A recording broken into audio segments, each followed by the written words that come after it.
Venky Kudumula, assistant director and writer. ఈయన వివి వినాయక్ దగ్గర assistant డైరెక్టర్గా పనిచేశారు. తర్వాత స్వతహాగా స్టోరీ రాసుకుంటూ సినిమాలు తీశారు. ఈయన తీసినది ఇంతకుముందుకు 2 సినిమాలు. అందులో ఒకటి చలో బ్లాక్ బస్టర్ హిట్. దాని తర్వాత Bheeshma super blockbuster hit. అసలు ఇది ఎందుకు రాసుకున్నారు? వామ్మో, ఇది ఘోరాతి ఘోరం. సినిమా గంజాయి పండించే కాడ నుంచి స్టార్ట్ అవుద్ది. గంజాయి పండించే వాటిని రాబిన్ హుడ్ చేస్తారు. రాబిన్ హుడ్ అంటే ఏదో దొంగతనాలు చేస్తాడు అని ఎక్కడో విన్నాం.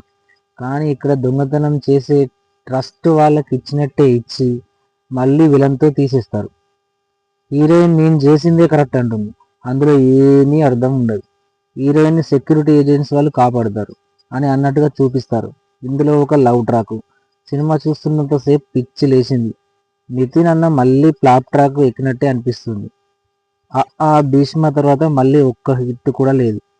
హీరోయిన్ కాపాడుతున్నాడా, వాళ్ళకి అప్పగిస్తున్నాడా, అసలు ఏం అర్థం కాదు. ఇందులో ఏదో సోది చెప్పినట్టుగా ఉంది.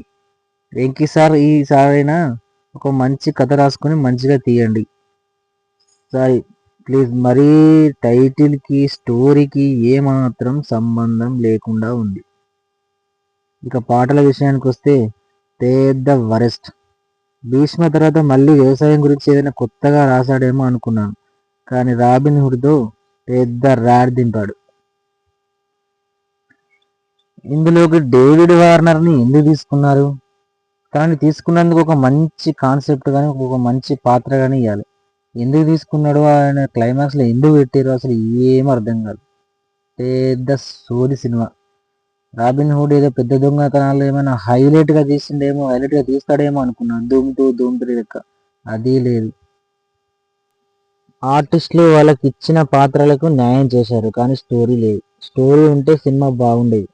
వెంకీ కుటుంబంలో అసలు ఏం ఆలోచించి రాసుకున్నాడు, అసలు పెద్ద హోప్ పెట్టుకుంటున్నాడు కానీ ఏం బాగాలేదు. పెద్ద వరెస్ట్. ఆ సాంగ్స్ ఎందుకు వస్తాయో, ఈ మూవీ ఎక్కడి నుంచి ఎక్కడికి పోతుందో, ఈ ముసలాయన ఆయన ఏదో చాదిండు చేసిండు అది అని చెప్పి అదేందుకు చేసేదో, ఆయన ఏదో కాపాడినట్టు తీసుకుపోయిండు. అబ్బాబ్బాబ్బాబ్బా, తల కొట్టేసిందిరా బాబు.